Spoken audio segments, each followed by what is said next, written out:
Grund aus dem Buch Schnoke und Spuze vom Max Barak. Der Kalsche liegt todsterbenskrank im Bettchen an der Diphtherie, doch endlich is er, Gott sei Dank, nach wochenlanger Pflege und Mie geritt soweit. Nur muss er als gebänselt werden noch im Hals, mit aufgelöstem Hüllesteh. Und dodege wehrt der Gläs sich jedes Mal mit Händ und Fies, natürlich, denn das Bänzle is, man kann's wohl sagen, gar kein Schleck.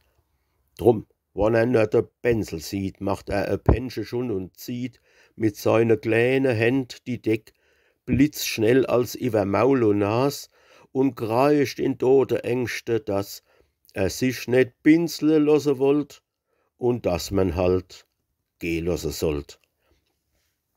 Da zeigt jetzt einmal ernsten Blicks die Mutter auf das Kruzifix, wo iwerm Bett hängt an der Wand, und nimmt de Kalsche an der Hand und sagt: Guck nur der Heiland an und nimm der Exempel dran, denn der hat, ohne nur zu klagen, viel ärgere Schmerzen noch ertragen, wie man hat ans Kreuz geschlagen.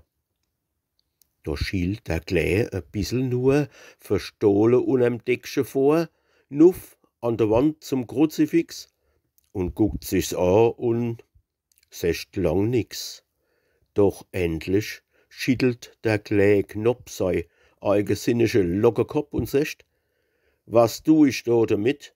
Mama, das will ich recht gern glauben, dass der als net wird gekriechen habe. Wenn man von Holz is, kreischt man net.